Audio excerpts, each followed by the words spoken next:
Yep, so I've asked Jesse to share his experience with the second half of Step 12. My name is Jesse, I'm an alcoholic. Jesse. Thank you, Christine, for asking me to be of service in Alcoholics Anonymous. Excuse me. I've had an experience with the steps as they're laid out in the Big Book, with the Big Book Step Study sponsor, a loving and caring and very patient God. Meetings like this, people like you. I've made all the amends that I can physically make at this point and remain willing and able to make the amends, the remainder of my amends, when and if those people enter my life. And I try to practice all the steps on a daily basis to the best of my willingness and motivation every day. So it's really good to be here. I was talking with a few people before this meeting that this is kind of where it started for me, because I got tricked into Big Book Step Study like some of us out here when I asked the guy that I wanted to sponsor me and I didn't know he did this. And then I think pretty quickly after that I showed up in this hall. So it's always like coming home for me, even though I don't get to come here every Saturday. I used to listen to it on YouTube, and this was the God thing I was telling you about. We were talking about that before the meeting, and then Stephen came up to me and said, "Hey, do you mind if we record this? Because we're trying to get the YouTube thing started again." And I was like, yeah, let's do that. So I look forward to listening to it. Not just me, but the speakers. Maybe me a little bit. As far as the second half of Step 12, this is perfect. Some of us here were at a meeting earlier this week on the first half of Step 12. So I love when God does that. I call my higher power God. You can call it him, she, her, whatever you'd want. But I love when God works like that in my life and there's some sort of symmetry. It's not lost on me in those situations. And that before, when I was drinking and using other non-AA approved substances, that was always missed on me, right? I missed those coincidences, if you will. And then I came in here and I learned that there's no coincidences. It's God staying in office, right? And I'm grateful for that. So to stay true to the book and what we read today, there was a few things that jumped out to me as we were reading it. Right away, the domestic problem. I don't think I'm alone, where I came in here and burned a lot of bridges and pretty much not even all my family wanted to talk to me. This family that's still 15 years into sobriety don't want anything to do with me.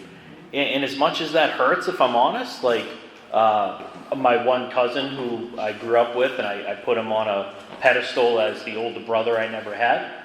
If and when he's willing to talk to me, I'm willing to talk to him and make my amend and have no expectation of where that relationship goes. But that's just a little snippet into my family life, in domestic life, when I got arrested into the program August 11, 2009. And a couple guardian angels with police badges came down from my higher power and said, "Come with me." Like I said, I didn't pick up on these things at that time, because there's no doubt in my mind today, looking back, that I probably wouldn't be alive much longer had that not happened. Just the chances I was taking, the risks that I was taking, the situations I was involved in, it was the book talked about tempting providence if around alcohol. I was tempting that thing, much more than I would be today. And I don't want to jump too far ahead, but the situation was that I don't think I'm alone in this either, because my experience is not that unique or different. It's very much what I've heard in the halls over the years, that some of my first amends when I went through the process, not with Big Book Step Study originally, some of my first amends were to my family, my mom, dad, and I have one brother. Because those are the easy ones, right?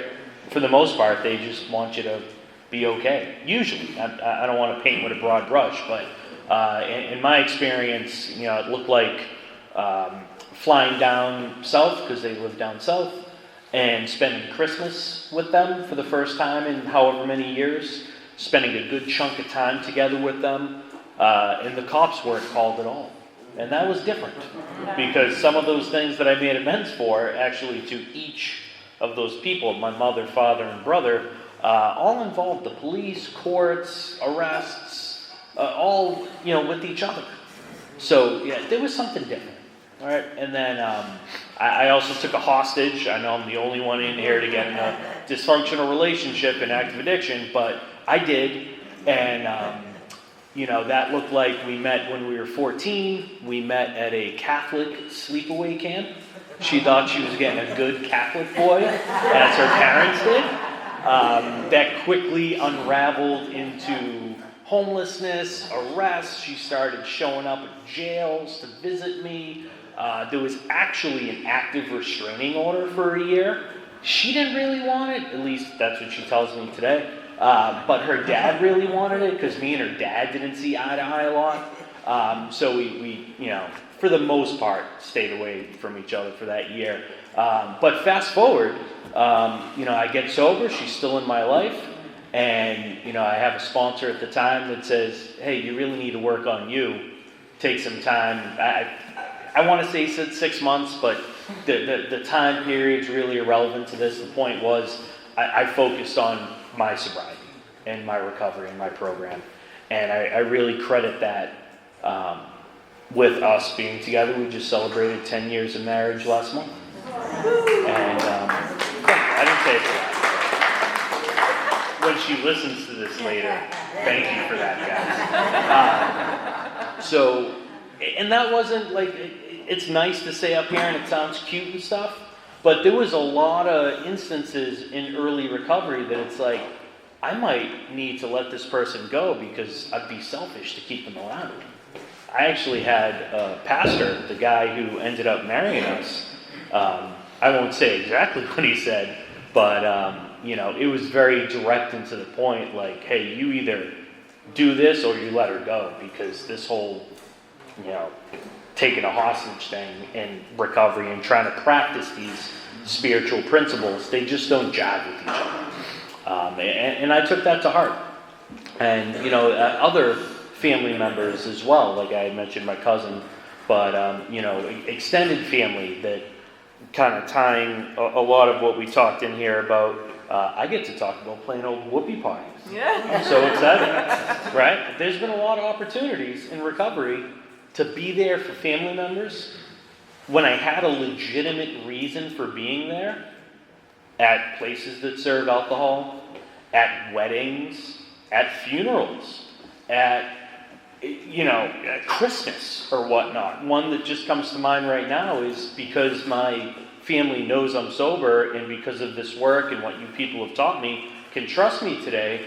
I was actually the designated driver for a family wedding, and what that looked like was the hotel was, a couple miles away from the venue.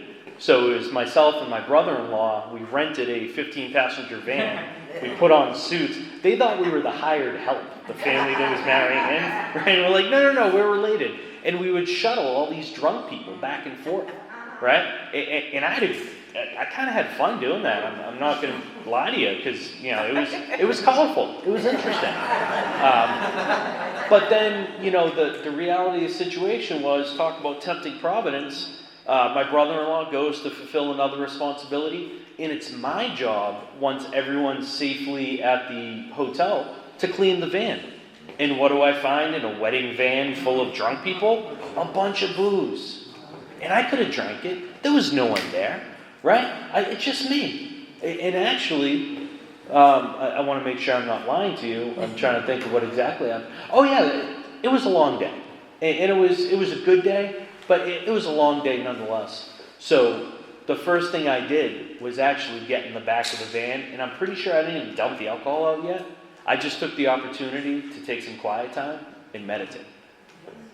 And really focus on, you could say, like, claiming that area back for some sort of sanity. Because that's what I needed at the time, because it was so go focused.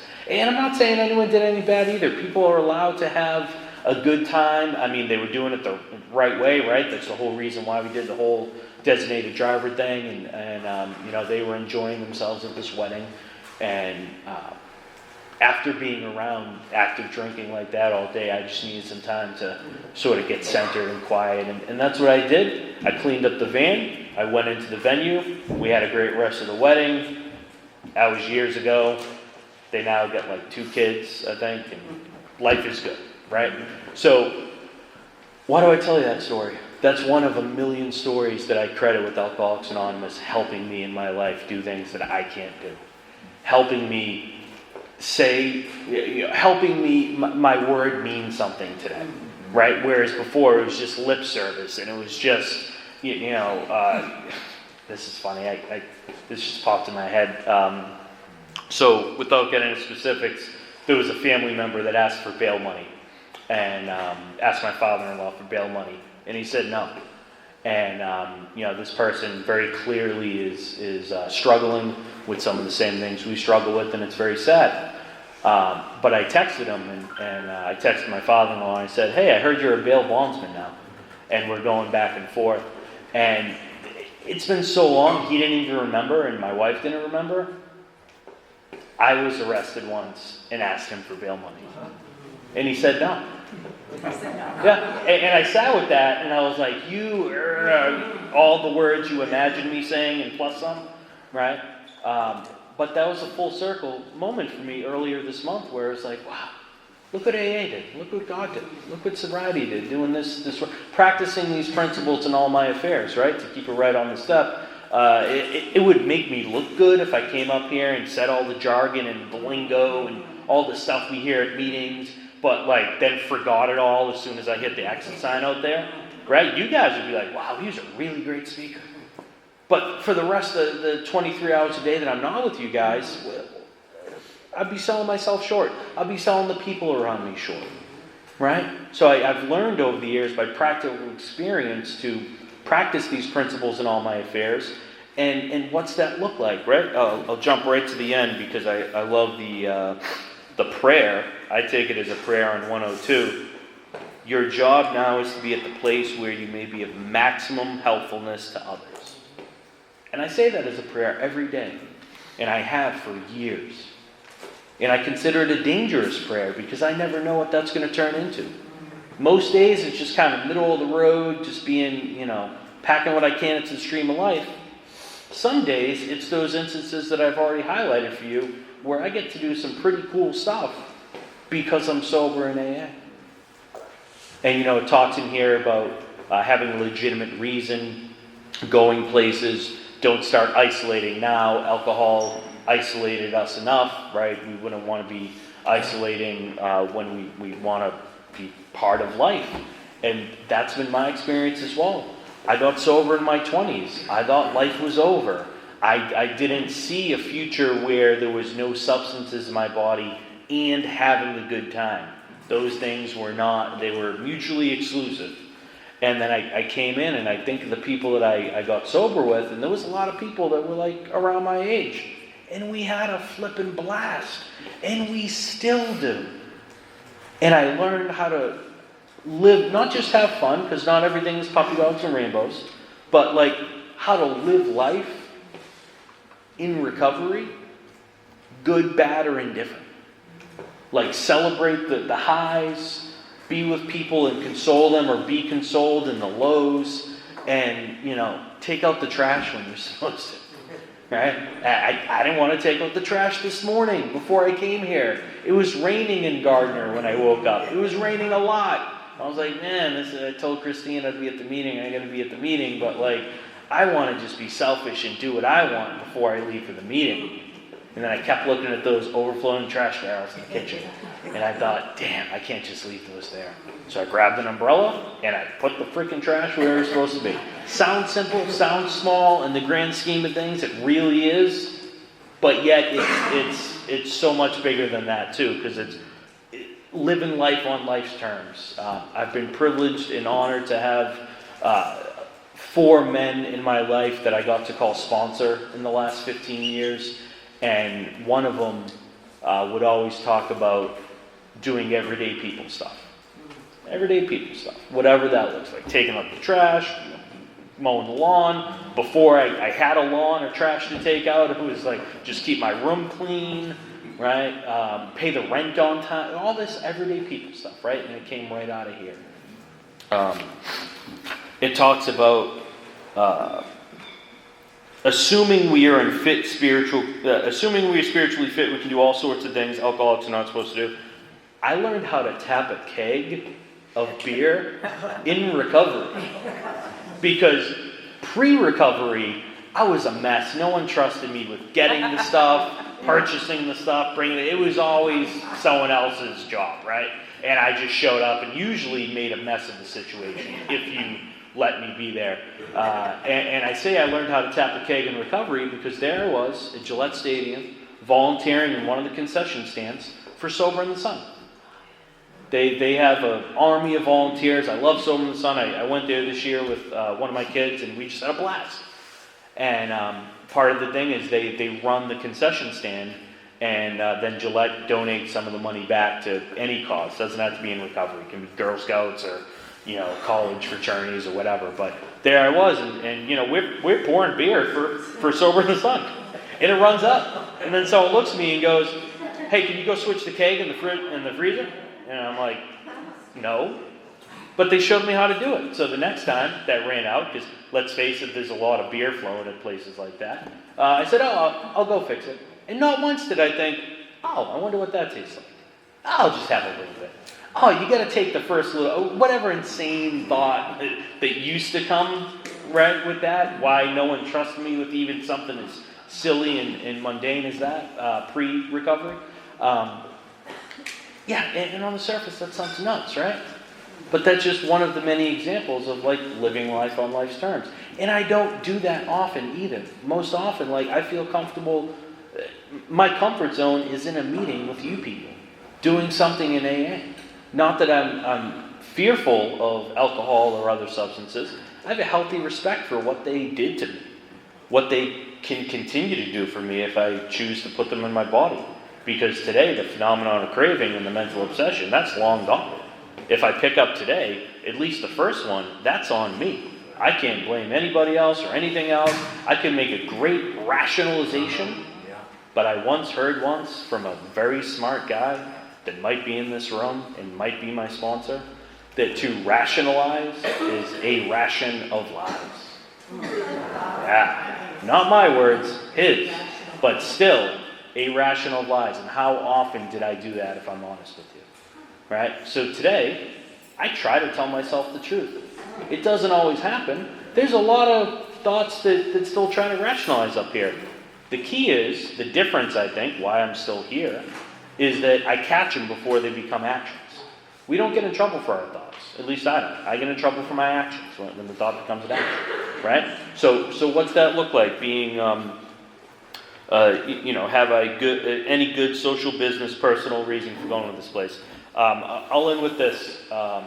Probably the last time I was here speaking, I might have mentioned something about my neighbor and how him and I weren't exactly getting along.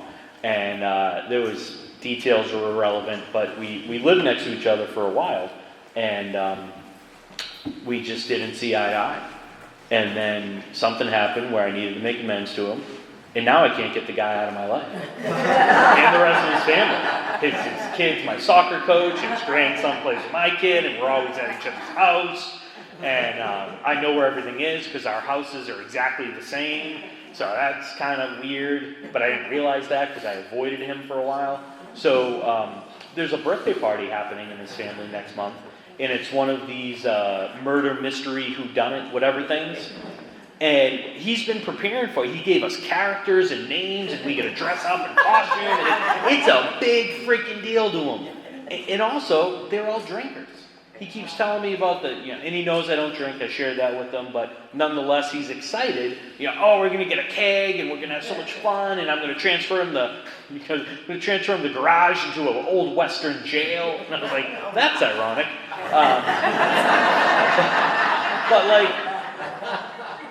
I'm going to be there. Me and my wife are going to be there, and we're going to have a freaking blast.